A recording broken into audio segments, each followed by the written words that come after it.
Có mà đợi đến Tết Congo. Nghe đến Tết Congo, nhiều người tưởng rằng là một nước nào đó ở trên trái đất. Nhưng thực ra trái đất của chúng ta, thế giới của chúng ta có tới 2 nước Congo. Vậy Tết Congo ở đây là Tết ở nước nào? Có bao giờ bạn tự hỏi tại sao có tới 2 nước Congo hay không? Chúng giống nhau ở những điểm nào, khác nhau ra sao? Và diện tích, dân số của hai nước này như thế nào? Chào mừng đến với bình luận viên Hải Thành Story. Trước tiên là phải khẳng định hai nước Congo này đều nằm ở châu Phi và hai nước này rất gần nhau. Tên hai nước được đặt theo tên của một dòng sông, đó là sông Congo. Sông Congo thì dài khoảng 4.700 km, là sông dài thứ hai ở châu Phi sau sông Nin và nằm trong top 10 con sông dài nhất trên thế giới. Nó có lưu vực rất rộng khoảng 4 triệu km vuông chỉ sau sông Amazon. Sông này thì chảy qua hai nước Congo bên cạnh những nước khác như là Angola, Zambia, Rwanda hay là Burundi. Hầu như là đều là những đất nước gặp khó khăn hết. Đây là con sông duy nhất trên thế giới chảy qua xích đạo đến 2 lần vì nó chạy quong queo giống như hình của một con rắn. Có những đoạn của sông Congo sâu tới 220 m, một độ sâu khó có thể tưởng tượng nổi với một con sông. Sâu hơn cả sông Amazon, sâu hơn cả sông Mississippi. Và một tòa nhà vài chục tầng nếu mà bắt đầu xây từ đáy sông thì có khi vẫn chưa nhìn thấy nóc nhà. Một dòng sông nhưng có tới hai đất nước. Để hiểu tại sao có tới hai nước Congo thì chúng ta cần phải học lịch sử một chút. Quãng thế kỷ 19 thì châu Phi là một miếng bánh khổng lồ bị các nước châu Âu tranh nhau chia cắt. Hồi đó những nước như là Pháp, Bỉ, Anh, Bồ Đào Nha đều muốn mở rộng lãnh thổ và khai thác tài nguyên từ châu Phi. Khu vực sông Congo có hệ sinh thái đa dạng, tài nguyên phong phú, trở thành tâm điểm chú ý. Ai cũng muốn có phần ở đây. Vùng đất này có vàng, có kim cương, có đồng, có cao su, có ngà voi và lại có một vị trí chiến lược với một phần tiếp giáp với Đại Tây Dương. Chính vì thế nó trở thành mục tiêu màu mỡ của những đế quốc thực dân. Năm 1885, vua Leopold đệ nhị của Bỉ làm một việc chưa từng có. Ông tuyên bố sở hữu cá nhân với một vùng đất rộng lớn ở Trung Phi gọi là nhà nước tự do Congo.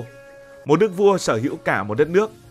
Nghe cái tên thì có vẻ tự do, nhưng thực tế thì chẳng có chút tự do nào. Đây chính là một thuộc địa của cá nhân nhà vua. Ông sử dụng để khai thác tài nguyên một cách quá tàn bạo.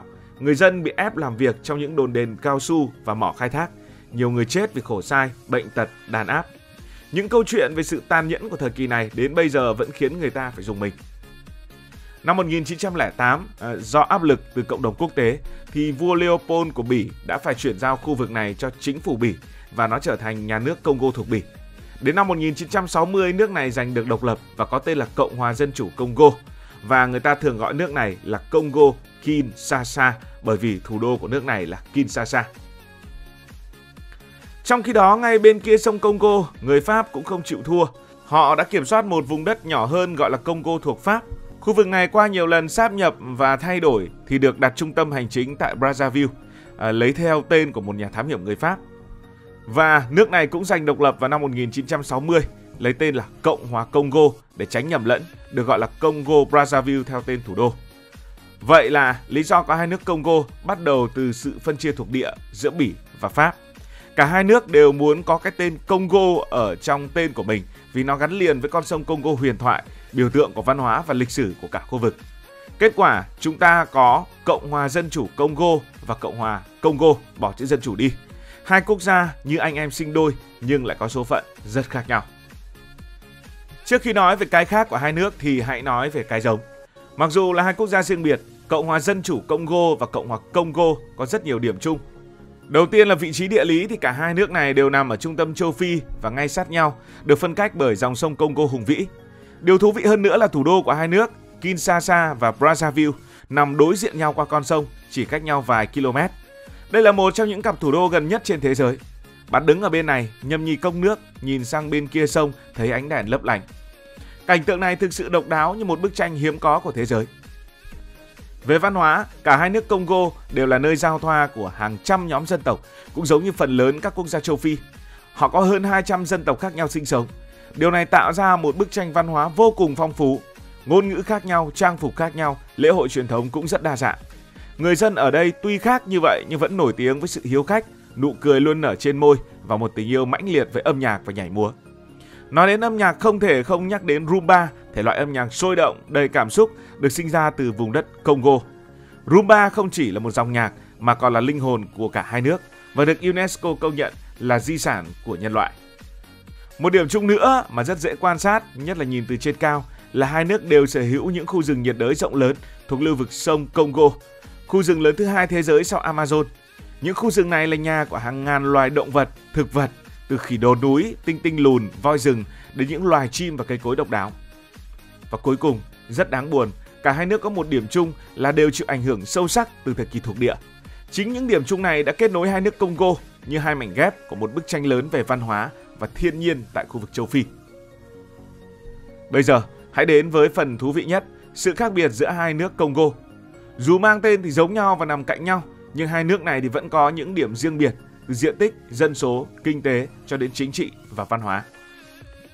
Về diện tích, để cho dễ nhớ, nước có tên dài hơn là Cộng hòa Dân chủ Congo là nước lớn hơn. Nước này là một gã khổng lồ thực sự với diện tích hơn 2,34 triệu km vuông, một trong những quốc gia lớn bậc nhất tại châu Phi. Diện tích này gấp khoảng 7 lần Việt Nam. Và quốc gia này trải dài từ Đại Tây Dương cho đến những cao nguyên, bao gồm cả rừng rậm, núi non, hàng ngàn con sông chằng chịt. Trong khi đó, Cộng hòa Congo, nước có tên ngắn hơn thì nhỏ hơn rất nhiều, với diện tích chỉ hơn 340.000 km vuông, tức là tương ứng với phần lẻ của nước kia. Nhưng diện tích này thì vẫn lớn hơn Việt Nam một chút. Về dân số, cái đất nước có tên dài hơn tiếp tục là đất nước có nhiều người hơn.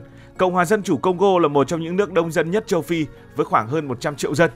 Dân số tập trung nhiều ở những thành phố lớn như là Kinshasa, thủ đô với hơn 15 triệu dân. Đây là một đô thị rất sôi động và đông đúc. Ngược lại, Cộng hòa Congo chỉ có khoảng 6 triệu dân, thưa thớt hơn rất nhiều. Điều đặc biệt là nước này lại có mức độ đô thị hóa thuộc vào loại cao nhất châu Phi với hơn 70% dân số sống ở các khu vực đô thị. Xét về kinh tế, hai nước Congo cũng có những con đường phát triển rất khác nhau. Cộng hòa Dân chủ Congo, tên dài hơn, được mệnh danh là quốc gia giàu tài nguyên bậc nhất ở trên thế giới bởi vì đất thì rộng mà người thì đông. Nước này sở hữu trữ lượng khổng lồ, nào là coban, nào là đồng, nào là vàng, nào là kim cương, thậm chí là cả uranium. Đây là những tài nguyên có giá trị hàng tỷ đô. Riêng các mỏ khoáng sản chưa được khai thác ước tính có giá hơn hàng chục tỷ đô. Nhưng đáng buồn, do nội chiến kéo dài, quản lý yếu kém và cả tham nhũng, Cộng hòa Dân chủ Congo lại nằm trong nhóm những nước nghèo nhất trên thế giới.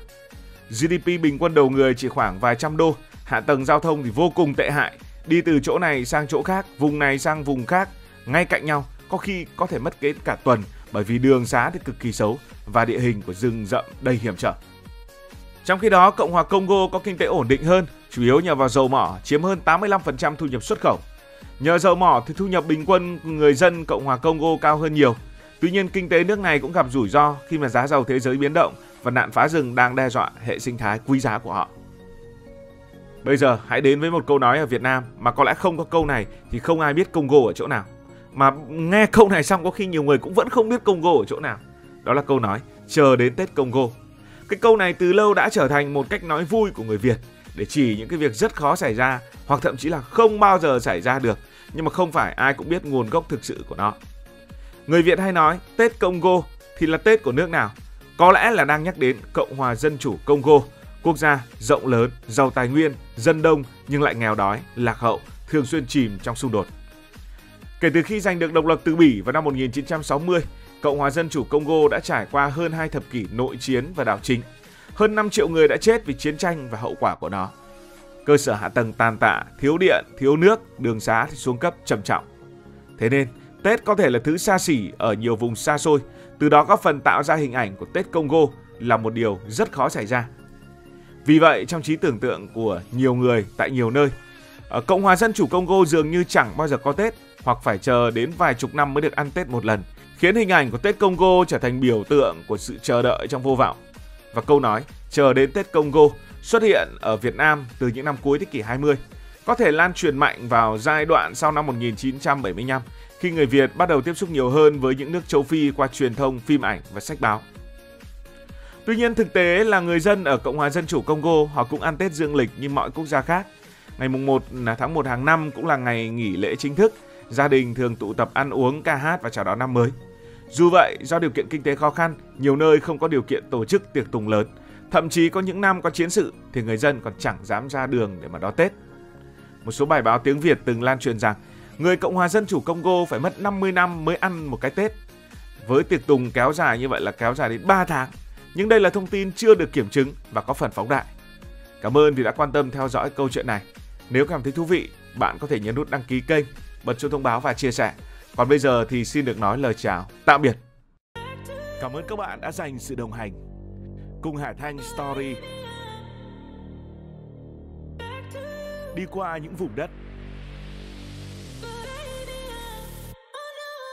khám phá những điều mới.